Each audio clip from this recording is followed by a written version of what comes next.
जय हिंद एवरीवन, स्वागत है आपका वीनेशन ट्रिपल वन के एक नए एपिसोड में, जहां आपके लिए लेकर आते हैं इंडियन डिफेंस की प्रमुख अपडेट्स को सबसे पहले। तो चैनल को सब्सक्राइब करना मत भूलिएगा। इस वीडियो में हम पहले बात करने वाले हैं भारत की S5 क्लास की जो nuclear power ballistic missile submarine program है उसके बारे में।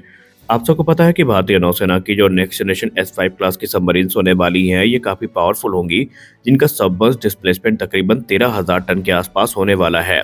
लेकिन अब यहाँ पर यह भी बताया गया है कि इनको ज़्यादा पावरफुल जो न्यूक्लियर रिएक्टर हैं, इनसे पावर करने का काम किया जा रहा है। बाकायदा रिपोर्ट्स में कहा जा रहा है कि भाभा एटॉमिक रिसर्च सेंटर के द्वारा ऑलरेडी 190 मेगावाट का प्रेशराइज्ड लाइट वाटर रिएक्टर इस तरह बनाया जा रहा है, जो कि एनरिच यूरेनियम से फ्यूल किया जाएगा और वो इन सबमरीन्स को पावर करेगा। हालांकि इंडिकेशंस ये भी सामने आ रहा है कि हो सकता है कि ये रिएक्टर पूरी तरीके से इस सबमरीन की रिक्वायरमेंट को पूरा करने में उतना सक्षम ना हो, लेकिन फिलहाल जो इनिशियल बैच है वो इन्हीं से पावर होकर आएगा। अब अगर हम 190 मेगावाट के रिएक्टर की बात करें तो ये अपने डेवलपमेंट के एडवांस स्टेजेस में है, जो कि भारत के सबमरीन को वो नेसेसरी पावर प्रदान करेगा जो कि ज़रूरी होती है। और S5 SSBN का जो पहला बैच है वो इसी से इक्विप्ड होकर हमें देखने को मिलेगा। और इस प्रकार के जो न्यूक्लियर रिएक्टर होते हैं, ये बेसिकली स्लो स्टेल्दी ऑपरेशन के लिए काफ़ी महत्वपूर्ण माने जाते हैं और SSBN के लिए ये सबसे महत्वपूर्ण कंपोनेंट होते हैं। सोर्सेस की तरफ से ये भी इंडिकेट किया जा रहा है कि भारतीय नौसेना इसमें बार्क के साथ कोलैबोरेट कर रही है और एक ज़्यादा पावरफुल जो रिएक्टर है उसको कैसे डेवलप करना है, कैसे डिज़ाइन करना है, इस पर काम किया जा रहा है, ताकि नेक्स्ट जनरेशन जो वेपन सिस्टम है उनकी नीड को और जो दूसरी एडवांस टेक्नोलॉजी का इनकॉर्पोरेशन होने वाला है उसको सक्सेसफुली किया जाए और पावर की किसी प्रकार की कोई दिक्कत ना हो। क्योंकि जाहिर सी बात है, जो एडवांसमेंट होने वाली हैं S5 क्लास में, उसमें हमें बेसिकली ज़्यादा इलेक्ट्रिकल पावर की ज़रूरत पड़ेगी और इसके लिए एक पावरफुल रिएक्टर भी वहाँ पर चाहिए होगा और इसके लिए बाकायदा काम को शुरू किया जा चुका है। हालांकि फिर से बता दें कि S5 सबमरीन्स का जो पहला बैच है, संभावित है कि वो 190 मेगावाट रिएक्टर को ही यूज़ करेगा और आने वाले भविष्य में अपग्रेड के माध्यम से और एक रोबस्ट न्यूक्लियर पावर प्लांट हमें देखने को मिल सकता है जब एक नई रिएक्टर डिज़ाइन अवेलेबल हो जाएगी।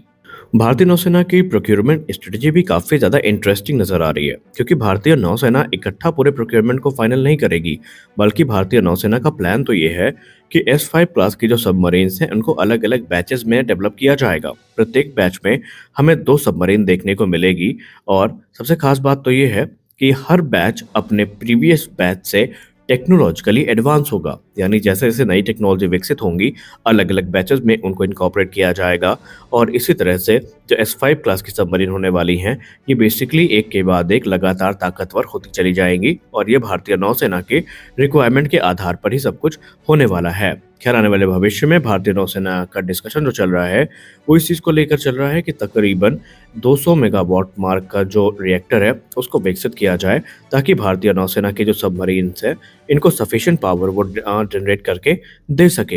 हालांकि ये जो नया रिएक्टर है इसको मैच्योर होने में टाइम लगेगा और माना जा रहा है कि सेकेंड या थर्ड बैच, जो कि तकरीबन 2040 के आसपास हमें देखने को मिलेगा, उसमें ही ये पावरफुल रिएक्टर जो कि प्लान किया जा रहा है, ये भारतीय नौसेना यूज करती दिखाई पड़े।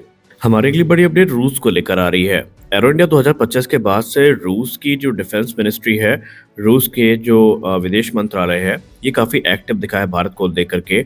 और हाल ही में न्यूज़ 18 इंडिया को दिए गए अपने एक इंटरव्यू में रशियन एम्बेसडर ने एक चौंकाने वाली बात करी है। उन्होंने कहा है कि रूस इस समय ऐसे पोजीशन में है कि वो भारत के साथ मिल करके जो मिलिट्री टेक्निकल मार्केट है इसमें एक अच्छी धाक जमा सकता है और भारत की जो बड़ी डिफेंस रिक्वायरमेंट्स है उनको मेक इन इंडिया इनिशिएटिव के अंतर्गत रूस इस समय पूरा करने में सक्षम है। उन्होंने कहा कि हमारा और भारत का जो संबंध है वो दशकों पुराना है और हम दोनों एक दूसरे की जरूरत को समझते हैं। उन्होंने कहा कि इस समय बहुत सारे ग्लोबल प्लेयर्स हैं जिनकी नज़र इंडियन मार्केट पर बनी हुई है, लेकिन जब बात डिफेंस इक्विपमेंट्स की आती है, भारत की ज़रूरतों की आती है और आत्मनिर्भरता को शक्ति देने की आती है, तो वहां पर रूस ही इकलौता ऐसा देश है जो भारत की फिलहाल तत्काल जरूरतों को पूरा कर सकता है। उन्होंने कहा कि हमने अलग अलग जो सैन्य उपकरण है भारत को ऑफर किए हैं और सबसे खास बात तो ये है कि इस समय जो रूस में एडवांस वेपनरी है वो तैयार की जा रही है, जो कि भारत की हर जरूरत को पूरा कर सकती है। क्योंकि भारत का जो इतिहास रहा है वो रशियन फाइटर्स को ऑपरेट करने का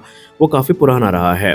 उन्होंने कहा कि हमने भारत को Su-30 फाइटर जेट्स दिए, भारत ने हमसे MiG-29 लिए, मिग सीरीज के दूसरे फाइटर्स लिए और अब हम इसी संबंध को आगे बढ़ाने के लिए अपना सबसे एडवांस फाइटर एयरक्राफ्ट जो कि SU-57 फैलन है वो भारत के सामने प्रस्तुत कर रहे हैं।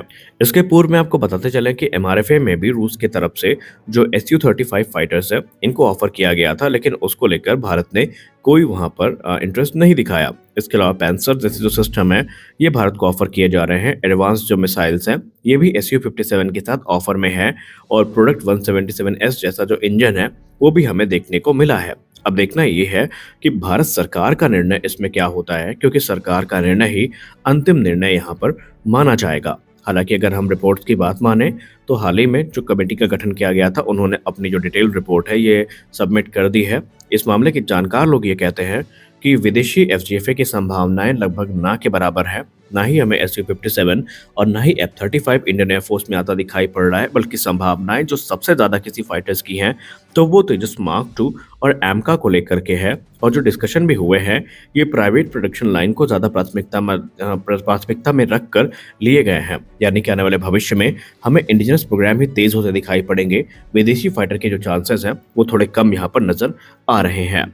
तो आज के इस वीडियो में बस इतना ही। मिलता है अगले वीडियो में कुछ और अपडेट्स के साथ, तब तक के लिए जय हिंद।